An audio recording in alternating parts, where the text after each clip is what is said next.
Bonjour à vous les Sagittaires, les Sagittaires. Il y a Monsieur Pingouin d'ailleurs qui est derrière. Voilà, les gens se disent c'est qui Monsieur Pingouin? C'est mon chat pour ceux qui ne connaissent pas. On dirait un pingouin, c'est pour ça. Dans cette vidéo, je vais vous transmettre mes ressentis, mes intuitions pour vous aider pour ce mois de septembre. Pour ça, il faut que ça vous parle, il faut que ça vous aide. Merci infiniment de regarder de plus en plus mes vidéos. Hein, je suis très content de pouvoir vous apporter ces choses. Prenez vraiment si ça peut vous aider, ça peut vous apporter quelque chose. Écoutez votre cœur quand un tirage est fait pour vous. Vous le savez. Voilà. Autre chose, juste une mini parenthèse, j'ai la saison 2 de ma formation qui sort très prochainement. Donc si ça vous intéresse, il y a le lien dans la description et aussi pour prendre une consultation avec moi si ça vous intéresse. Voilà, petite parenthèse finie, on passe à vous. Alors, le signe du Sagittaire, ce que moi je ressens par rapport à votre tirage, il y a effectivement pas mal de choses qui changent. Voilà, je sens que c'est un mois un peu rocambolesque, il y a pas mal de choses qui bougent, il y a pas mal de choses qui vous déstabilisent. Et clairement, je pense que ça va même être le titre de la vidéo, peut-être pas, je ne sais pas, mais j'ai la sensation que le changement que vous allez vivre n'est pas aussi effrayant que ce que vous pensez, quoi. Je sens qu'il y a beaucoup de peur, il y a beaucoup de crainte par rapport à ce qui est en train de se passer, mais tout ce qui est en train de se passer va s'arranger, quoi. On le sait quelque part. On le sait souvent. Alors, bien évidemment, il y a des choses, c'est la vie. Par exemple, quand on a des décès, bah, on peut pas dire, ah oui, tout s'est arrangé. Bon, à un moment donné, bah, faut bien clamser, quoi. Voilà, c'est ce que je me dis. Donc, mais ce que je veux dire par là, c'est que il y a très souvent dans la vie, les choses finissent par s'arranger. Mais si seulement, et je parle pour moi aussi, si seulement on arrivait à ne pas paniquer sur le moment, à arriver à garder notre calme, dire, tranquille, tout va bien se passer, ça serait plus simple. Voilà. Et ce que je ressens pour vous, c'est ça. C'est que bah, il y a des choses qui bougent. Et ce que je vais faire pour votre tirage là, je vais d'abord démarrer par vous parce qu'il y a plusieurs points importants que je n'ai pas abordés pour l'instant. Et on va aller les regarder en détail. Donc, là, ce que vous avez comme carte, c'est le 6 de denier. Et pour moi, le 6 de denier, c'est une des meilleures cartes du jeu. C'est une des meilleures cartes, même arcane major confondu, hein, parce que le 6 de denier, c'est quelqu'un d'intègre. C'est quelqu'un qui va penser à lui, c'est quelqu'un qui va donner ce qu'il a. Mais comme on le voit dans sa main, il a une balance. Ça veut dire qu'il va donner, mais il ne va pas donner plus que ce qu'il est capable de donner. Il va être capable de partager ce qu'il a, il va être dans le don, dans l'authenticité, dans la bienveillance, mais il se respecte. Et là, moi, ce que je ressens pour vous, c'est qu'il y a une grosse colère que vous ressentez vis-à-vis de certaines situations dans votre vie, de la colère qui est OK, qui est dirigée vers des personnes dans votre vie, mais de la colère aussi qui est visée sur vous-même. Parce qu'il y a eu des moments où vous n'êtes pas respecté, où vous n'êtes pas écouté, où vous avez dit oui alors qu'en fait vous vouliez dire non, mais vous n'êtes pas écouté, donc du coup vous vous en voulez, et surtout il y a des situations où aujourd'hui bah, vous tolérez plus. Tout simplement en fait, vous ne tolérez plus. Et vous, ce que vous voulez aujourd'hui, quitte à ce que ça détruise tout dans votre vie, eh ben, vous voulez avoir une communication bienveillante, vous voulez que les gens vous écoutent, vous voulez que les gens soient capables de vous entendre. On sent qu'il y a un challenge au niveau de votre communication, et surtout avec la carte de la justice ici, ça peut faire parler aussi de tout ce qui est par exemple le travail, les relations au niveau du travail, mais aussi les relations on va dire conjugales, c'est-à-dire la carte de la justice, peut-être que certains, vous êtes en train de divorcer parce que vous vous rendez compte, désolé du terme, mais que finalement la personne avec qui vous êtes, depuis le temps que vous êtes, elle vous écoute pas, elle n'est pas là pour vous. Et bien sûr que dans les relations, tout le temps, tous les torts sont partagés. Mais ce que je veux dire, c'est que là, vu que vous passez dans ce 6 de denier, vous vous rendez compte qu'il y a des choses qui sont plus équilibrées. Et vu que c'est pas équilibré, vous dites, ok, et ben je l'ai fait. Sauf que, vu que vous prenez ces décisions radicales parce que ce changement, il est là en vous, et ben ça apporte des choses qui vous font peur. Par exemple, si on reprend le cas d'un divorce, vous divorcez, ben oui, c'est le bon choix pour vous, c'est quelque chose qui vous appelle parce que ça sentez que c'est plus aligné avec vous. Et ben le fait de divorcer, vous allez devoir faire des papiers, vous allez devoir déménager, vous allez devoir gérer plein de choses qui vont être pas simples. D'accord? Pour autant, c'est la bonne chose. Et ça vous fait peur. Mais c'est comme si vous avez fait le premier pas, mais que le deuxième pas vous fait plus peur en fait. Vous voyez? Donc ça, ce côté vouloir parler, ça c'est ce que vous voulez. 7 de bâton avec le valet d'épée. On a même la carte du 7 de bâton qui vous dit je m'exprime librement à côté. Vous voyez, cette carte, 7 de bâton. Ce côté, bah, là maintenant, vous n'avez plus trop de patience, hein. Le valet d'épée, c'est celui qui s'exprime. Et là, il y a des, comme on dirait, des tartes qui vont être libérées, quoi. Qui vont être données pendant le mois de septembre parce que bah, vous en avez marre, tout simplement. Voilà, vous en avez marre. Et c'est pour ça que là, pour de l'extérieur, bah, peut-être que vous avez des réactions excessives du point de vue de votre environnement, de votre entourage, pardon, je pense que c'est le mot qui est le plus adapté.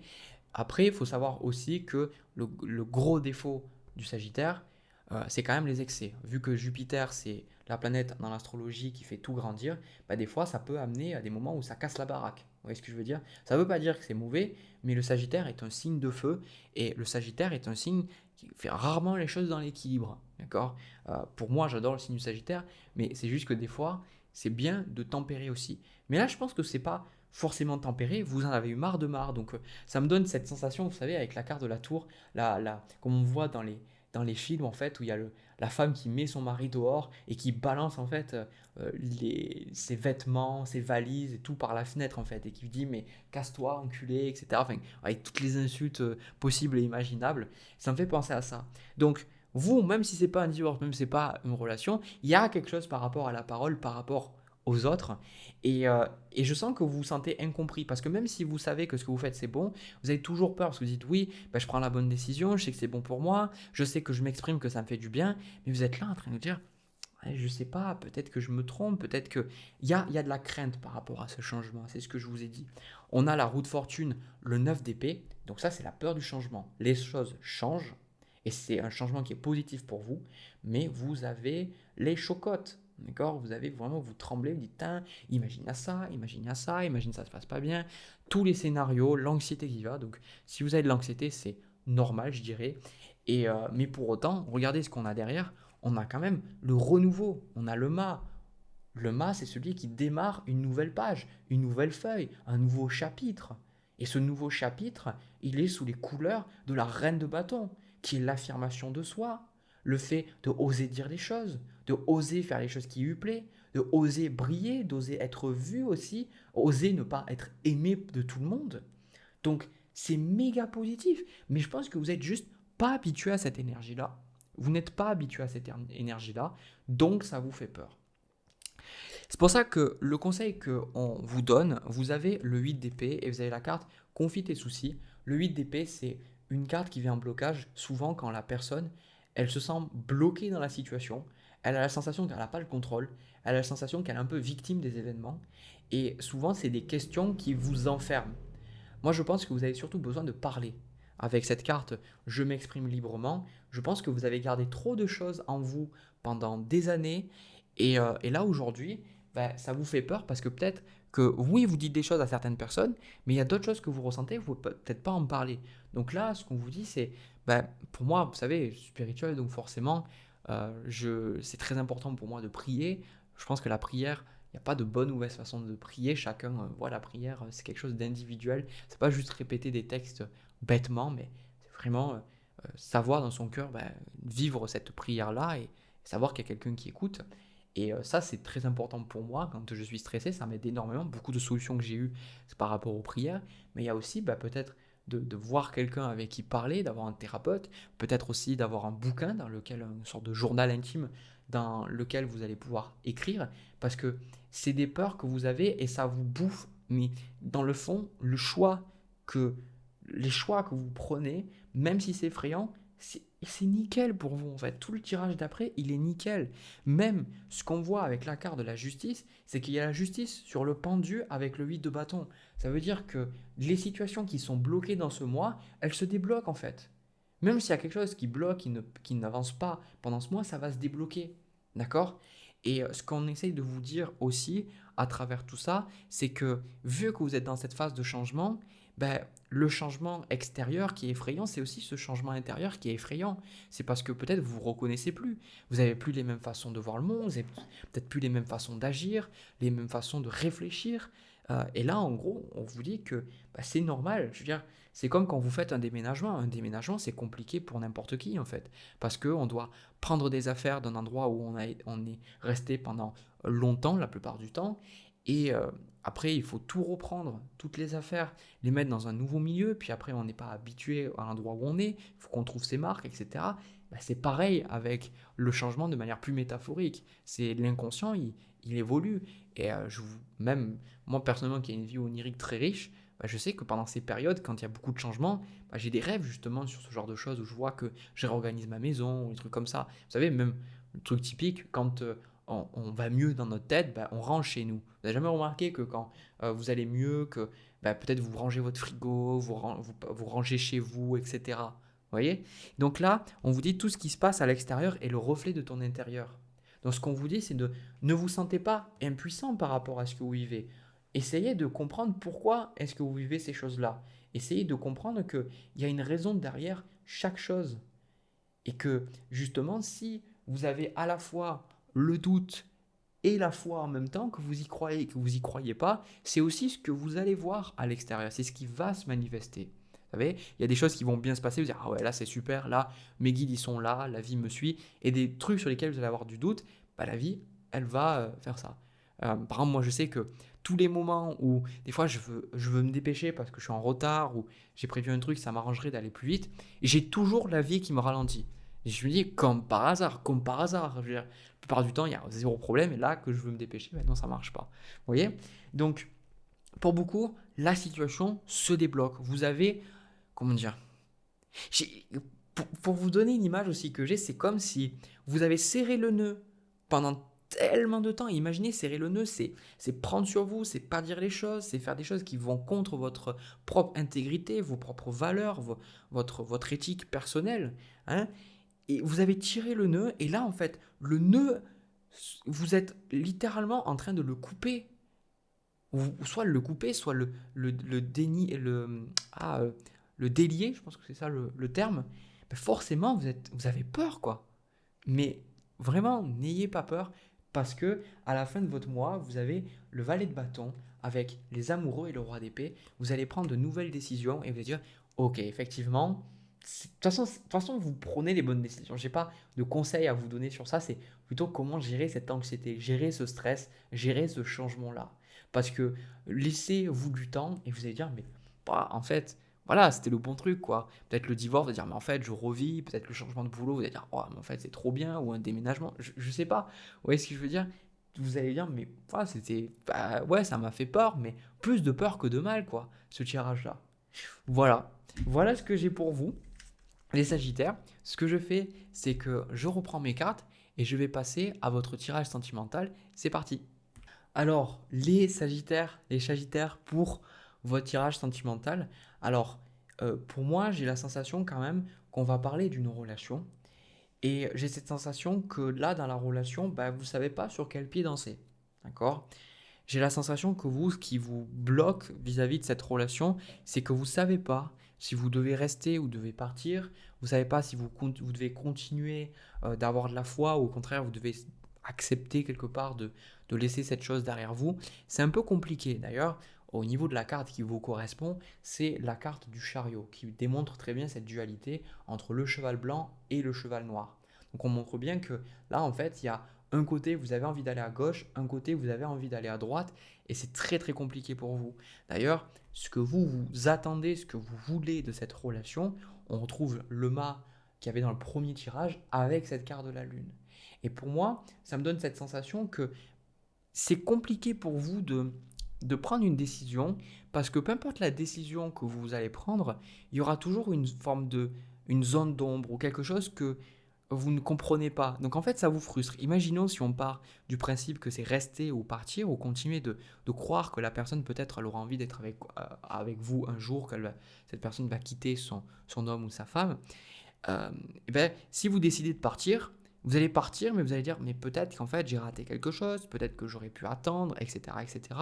Et si vous restez, vous dites, mais peut-être que je suis en train de passer à côté de ma vie sentimentale, parce que je suis en train d'attendre quelqu'un qui ne sera jamais disponible, en fait, peut-être.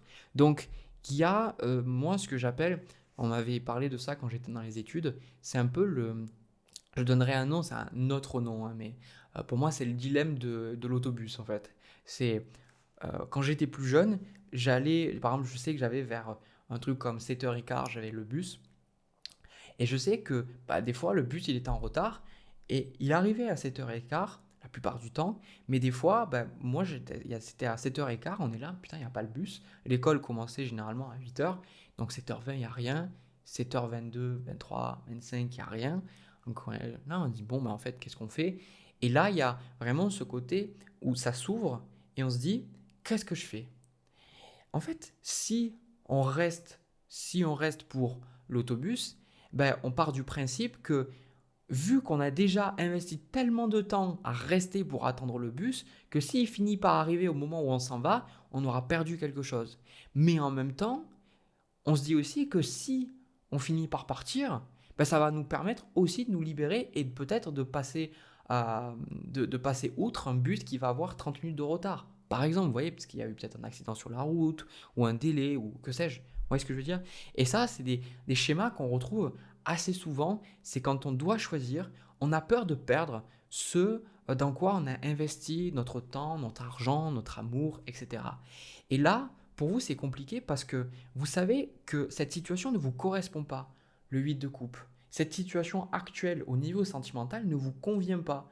Le schéma dans lequel vous êtes ne vous correspond pas. Mais vu que vous n'arrivez pas à prendre de décision, eh ben vous vous retrouvez un peu comme moi en vous disant ben, j'attends le bus mais je suis pas bien. Vous voyez ce que je veux dire? C'est parce que vous direz ok, je veux bien attendre le bus, mais si je sais qu'il arrive avec 15 minutes de retard, j'attendrai. Mais là, de manière métaphorique, c'est ok, bah, je suis capable d'attendre cette personne, mais au moins d'être sûr qu'on va pouvoir avoir peut-être une relation ensemble plus tard. Mais là, vous n'avez aucune certitude. Parce que la personne qui est en face de vous, on a le 9 de denier, c'est pas une personne, je vais être honnête avec vous, transparent.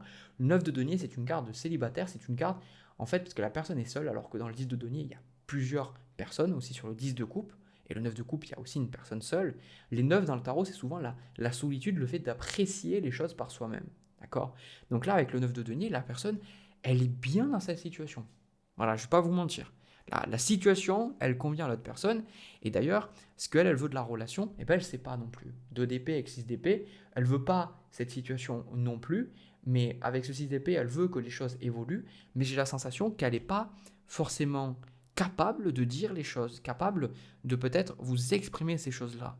Donc c'est compliqué parce qu'il y a du flou et cette paralysie du choix vous empêche, vous, de vous épanouir. Voyez? Donc moi j'ai demandé si la personne en face de vous était quand même euh, bonne pour vous, dans le sens, alors ça reste très général, parce que les tirages, il faut toujours prendre avec des pincettes, mais de demander si cette personne vraiment, elle est digne de votre investissement. J'ai le 5 de denier. Donc là, on a une blessure. On a une personne qui a peur de s'engager, ou une personne qui a peur d'être abandonnée, une personne qui a peur d'être trahie, ou peut-être une personne qui a peur qu'on la trompe. Vous voyez, on sent que c'est une personne en fait qui là n'est pas forcément bien. On sent qu'il y a quelque chose qui fait qu'elle n'est pas prête à avoir une relation. Hein, ça la dérange en fait. Donc derrière le fait de qu'elle est bien seule, c'est vrai, parce que si elle se met en couple, ça va la déranger. D'accord? Et même si vous êtes déjà en couple avec elle, bah, peut-être que vous avez de la distance, je ne sais pas. Donc, ce que on a au niveau des énergies à venir, on a la carte de l'étoile, le diable, mais on a aussi les amoureux sur le 2 de coupe. Et je pense qu'il faut que je vous montre ces cartes-là, parce que c'est lié avec tout le message. Ben, vous allez un peu attendre avec l'as d'épée. Vous allez, je pense, vous revoir ou échanger ensemble avec ce 2 de coupe, vous allez pouvoir parler, mais dans le fond, vous allez vous dire, ok, j'ai compris quelque chose, mais vous allez toujours attendre. Je vous vois attendre en fait. Je vous vois attendre le fait de voilà, vous dire, bah, enfin, chevalier de coupe, bah, j'ai des sentiments, est-ce que voilà, peut-être que vous allez faire votre vie de votre côté, vous allez sortir avec des amis, on a le 3 de coupe, vous allez faire, voilà, vous allez fonctionner, mais dans le fond, vous allez toujours avoir cette personne dans votre tête, cette personne dans votre esprit, quoi, en me disant, est-ce que j'ai commis une bourde, est-ce que je dois attendre, est-ce que je dois partir, je dois faire ça ou pas ça. Donc c'est vrai que c'est assez fatigant, quoi, c'est drainant au quotidien, quoi. Là, je pense que la carte que vous avez en conseil, elle vient avec l'autre qui est le 2 de coupe. On a la carte de vérité, pardon, le 2 de denier, excusez-moi, le 2 de coupe, c'est dans les énergies à venir. En fait, le 2 de denier, c'est toujours une situation qu'on doit accepter d'être flexible, accepter que les choses ne soient pas aussi simples qu'elles paraissent, hein. Par exemple, moi je te donne un exemple concret. Le 2 de denier, c'est aujourd'hui j'avais mon idée et en fait je me suis rendu compte que j'ai besoin d'amener Monsieur Pingouin au vétérinaire. Bon, je ne l'avais pas prévu, bah, c'est ça le 2 de denier, c'est on doit s'adapter. Mais là, moi, dans votre tirage, je le vois pas du tout comme le côté que vous devez apprendre à être flexible. J'ai cette sensation avec ce 2 de coupe, c'est que on essaye de vous faire comprendre une leçon de vie que jusqu'à où vous allez être flexible. Surtout que les Sagittaires, vous êtes un signe mutable. Vous êtes un signe de feu, ok, mais vous êtes un signe mutable, comme le signe de la Vierge, le signe du Poisson et le signe des Gémeaux. Les signes mutables ne sont pas les signes cardinaux ou fixes. Les signes mutables ont beaucoup plus de facilité à s'adapter aux autres, mais ils ont du mal à prendre des décisions par eux-mêmes ou à se sentir bien confortables avec leurs propres décisions. Parce que c'est des signes qui, leur force principale des signes mutables, c'est de comprendre l'autre et de s'adapter, un peu comme des caméléons. Donc là, quelque part, c'est tant que vous n'aurez pas pris cette décision, vous allez toujours devoir vous adapter. Vous allez toujours devoir dire oui, bah, du coup, je ne fais pas ça parce qu'il ou elle ne m'a pas donné de réponse. Donc là, c'est vous voulez la stabilité, mais dans vos actions, vous n'agissez pas en accord avec cette stabilité. C'est cette sensation que j'ai. Donc, avec le 2 de denier, on vous dit prenez une décision. Dans la carte des amoureux aussi. Prenez une décision. Quitte à ce que ce soit entre guillemets la mauvaise, pour moi il n'y a pas de bon ou de mauvaise décision, prenez une décision. Parce que au moins si vous prenez la décision, ça va vous permettre d'avancer dans votre vie.